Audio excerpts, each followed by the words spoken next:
Hola, ¿cómo están? Pues yo aquí tratando de combatir el aburrimiento haciendo unos videos. El aburrimiento mío, no el de ustedes. Yo sé que ustedes no están aburridos. Y si lo estuvieran, no creo que lo dejarían de estar por ver este video. Pero pues tenía algo que compartir, algo que decir. Y es que llevamos más de 100 días enfrentando esta complicada situación en el mundo y eso ha significado para los melómanos, para la gente que nos gusta mucho la música, mantenernos lejos de los conciertos, porque ya no hay, de los festivales, de la experiencia de ver a un músico haciendo su trabajo en vivo. Ha habido algunas iniciativas como son los autoconciertos, no sé cómo vayan a estar, sinceramente a mí no se me antoja, pero bueno, no digo que esté mal, entiendo que la industria musical le da de comer a mucha gente y que hay que hacer lo posible por reactivarla, pero también han estado ahí las sesiones en línea, inclusive he sido parte de la producción de algunas. Y se me ha hecho muy interesante leer algunos comentarios respecto a estas sesiones en vivo, porque han tratado de imitar lo más posible a las experiencias de carne y hueso, digamos, las experiencias virtuales a las experiencias de carne y hueso, en lo bueno y en lo malo, ¿no? En lo bueno, bueno, pues se ha tratado de ofrecer un espectáculo de calidad, muchas veces con iluminación, con escenografía, y en lo malo, pues porque ha habido portazos virtuales, porque se cae la señal, la gente no se ha acabado de enganchar definitivamente a este ofrecimiento, pues porque no es lo mismo. A mí me gusta mucho la música, pero la verdad es que no se me antoja tanto. Es mi caso, no se me antoja tanto. Y los autoconciertos, por ejemplo, que todavía no empiezan, pero va a haber, pues no sé, tampoco estoy muy seguro, a mí no se me antoja, no digo que esté mal, entiendo que la industria musical se tiene que reactivar de alguna manera, que le da de comer a muchísima gente y que esa gente está buscando la manera de, pues, de mantener a flote este barco. Entonces veamos qué pasará. Pero la ausencia de conciertos a mí me puso un poco nostálgico porque como muchos de ustedes saben, pues yo doy talleres de periodismo, imparto talleres de periodismo musical y uno de los módulos o de los temas en los que nos detenemos a platicar y a discutir y a ver ejercicios es la crónica, ¿no? La reseña, si le quieren decir así, el reporte de un concierto, de un festival. Porque pese a todo, me parece que cuando todavía lo sabía, pues era una de las, digamos, variantes del periodismo musical en el que se puede experimentar más con la narrativa y que me parece a mí pues un gozo, ¿no? Me parece como la otra parte, o sea, a mí me gusta mucho ir a un concierto y después tratar de plasmar en la pantalla, porque lo decía en el papel, pero en realidad se trata de la pantalla en blanco, tratar de plasmar lo que viví, lo que sentí, lo que me pareció, pero sobre todo lo que vi. Yo no soy o no tiendo tanto a juzgar, pues porque no soy, no siento que tenga los elementos para juzgar, pero me gusta mucho retratar, me gusta mucho, de eso se trata la crónica, de ser los ojos del que no estuvo ahí y los oídos en la medida de lo posible de quien no estuvo ahí, porque además también existe ahora la posibilidad de hacer crónica en audio, crónica audiovisual, por ejemplo. Pero también me parece que es uno de los géneros periodísticos musicales más descuidados, ¿no? Es muy difícil encontrar buenas crónicas de conciertos y ahorita voy a hablar de 5 puntos que a mí me parece que se pueden mejorar, sobre todo evitándolos porque son los 5 grandes errores que yo encuentro en muchas de las crónicas que se publican en páginas, sitios, revistas, etcétera, en línea.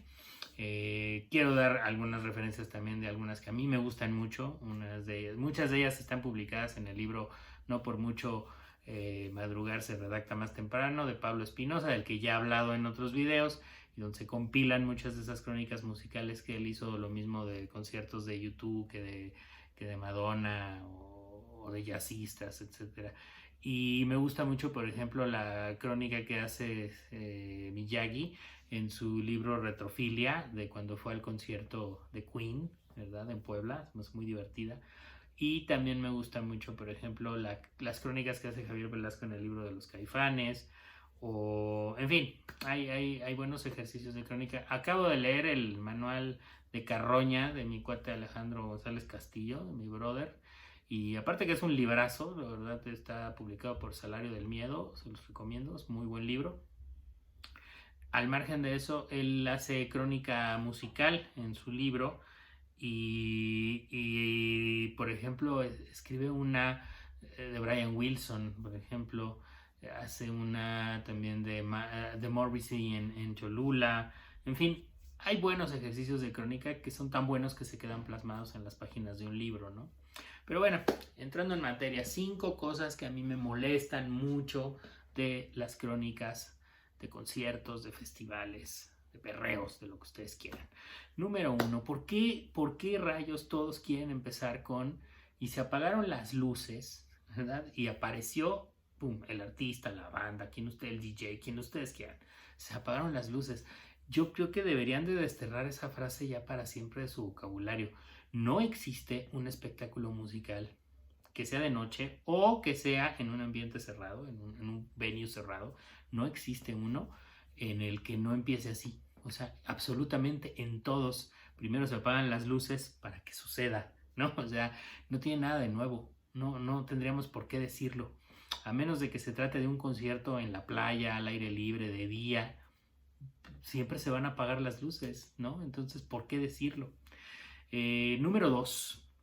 Todos los lugares comunes, todas las crónicas de conciertos hoy día las encuentro sobre todo en los periódicos y entiendo que tiene que ver un poco con la redacción que se le enseña a los reporteros, porque fui reportero de periódico, fui editor de periódico, entonces lo sé, pero aún así se puede darle la vuelta a los lugares comunes. ¿A qué refiero con los lugares comunes? A todas esas frases hechas que hemos leído, que hemos escuchado, porque también las dicen 1000 veces, 358 millones de veces. Una de ellas es, por ejemplo, enloquecieron a la audiencia. Enloquecieron a la audiencia.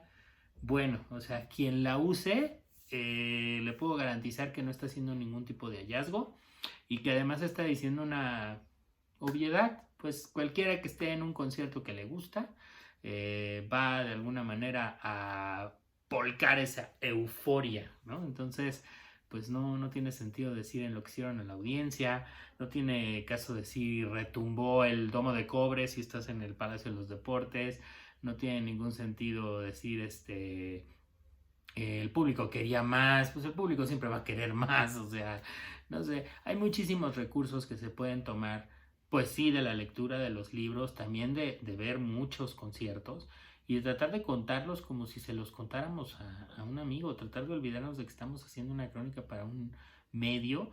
Y a ver, el periodismo empezó como un ejercicio de calle, como un ejercicio de chismosos, de repente se volvió muy solemne y esa solemnidad le ha quitado absolutamente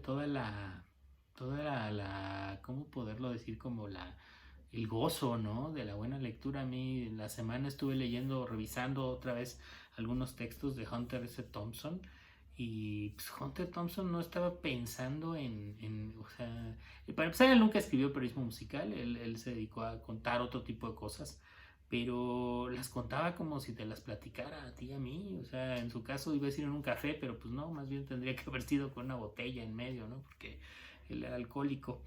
Pero bueno, todos los lugares comunes deberíamos desterrarlos de las crónicas de conciertos. Hay muchos otros recursos muchísimo más originales, muchísimo más gozosos a la hora de escucharlos y de escribirlos. Deberíamos de tener un poquito más de vocabulario, ¿no? Entonces, eso.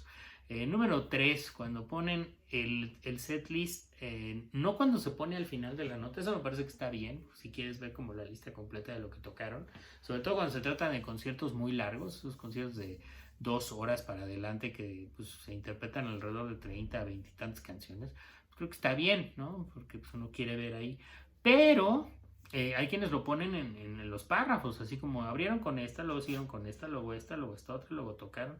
Eso es muy cansado y muy aburrido, yo lo quitaría.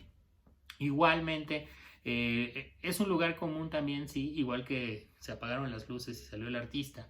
Otro lugar común es hicieron como que se iban y regresaron. O sea, el encore, en pocas palabras. El 85% de los artistas, y me acabo de sacar la estadística de la manga y no traigo mangas, hacen encore. No tiene absolutamente nada de nuevo. Muy pocos los hay, no hacen encore, ¿vale? Pero en realidad el 80 y tantos, por el 90% de los conciertos tienen encore. Entonces no tenemos que decir que hicieron como que se iban y regresaban, porque es parte de un sainete del que todos formamos parte, en el que nosotros como audiencia hacemos como que le creemos al músico que ya se va y el músico hace como que nos está dando más, ¿no? Cuando está todo perfectamente calculado. Número 5, y este es quizás uno de los puntos más controversiales sobre los que discutimos mucho en los talleres, que es esta especie de técnica o estilo de narrar los conciertos a partir de que saliste de tu casa, ¿no? Y que empiezan diciendo que se metieron 25 ácidos, 4 tachas, que fumaron 20 porros y que se pusieron bien borrachos y llegaron al festival, ¿no? No está mal, no me molesta. No, yo soy el que menos aboga por un periodismo tradicional, culto y arrogante, para nada. Me encanta el nuevo periodismo, que ya no está nuevo, pero bueno, así se le conoce. Me encanta Hunter Thompson, me encanta Tom Wolfe, ¿no? Me encanta Nick Horby, me encanta todo este nuevo periodismo, pero digo, si no, no hubiera recomendado el libro de Alejandro González Castillo. Pero esta técnica de contar todo lo que pasó antes de que llegaste al concierto funciona sí, solo sí tiene que ver con el concierto, porque al final el protagonista no eres tú, el protagonista es la música. Se vale escribir en primera persona y se vale escribir lo que uno está sintiendo y lo que uno está experimentando, porque eso se lo vas a comunicar a alguien más y ese alguien más se puede identificar, pero pues si no tiene nada que ver, o sea, si nada más estás contando que te subiste al metro por subirte al metro y no pasó nada en el metro, mucho menos algo que de alguna manera afecte la manera en la que recibiste la música, no tiene ningún sentido. Las drogas, a lo mejor un momento en que era muy novedoso, pero ahorita ya drogas, pues cualquiera se puede meter. Entonces, insisto, si no afecta de alguna manera el relato, no tiene sentido que lo digas. Justo en el manual de Carroña, y lo cito mucho en el video porque lo tengo muy fresco, lo acabo de leer esta semana, hay una parte en la que, una crónica maravillosa, se las recomiendo, se llama La Galleta. Es una crónica que Alejandro hace de cómo se mete una galleta, asumo que con marihuana, antes de ir a un Corona Capital y cómo le explota allá y lo que pasa. ¿Vale? La crónica es maravillosa y es fundamental que entiendas que se metió la galleta para que la crónica tenga sentido, ¿ok? De otra manera, no vale. Y eso me parece que ese es el gran error. O sea, no está mal. En Retrofilia, Miyagi cuenta todo su viaje desde la Ciudad de México hasta Puebla para poder ver a Queen, pero absolutamente todo está justificado dentro de la narrativa. En fin, voy a concluir diciendo que para hacer buen periodismo musical, como dice mi compadre Javier Hernández Chelico, el autor de la columna en El Chopo, dentro del periódico La Jornada, además de periodista de cepa y de larga trayectoria, es que para hacer buen periodismo musical hay que ser más fan del periodismo que de la música. A mí me gusta mucho la música, pero si me gustara más la música que el periodismo musical, entonces seguramente sería músico, y no soy músico. Pero me gusta mucho contar las historias que tienen que ver con los músicos. Tanto me gusta el periodismo musical que por eso doy los talleres, por eso los imparto.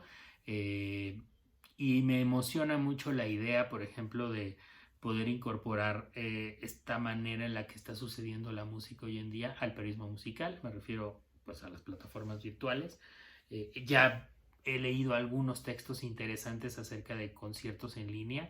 Intenté hacer uno del de DLD que hizo con Ocesa, pero lo que traté de hacer para cambiar un poco el enfoque era entrevistarlos a ellos, cómo lo vivieron ellos desde el otro lado. Había visto muchas crónicas que hablaban de cómo se vio el concierto de DLD, pero faltaba ver cómo lo habían percibido y vivido ellos.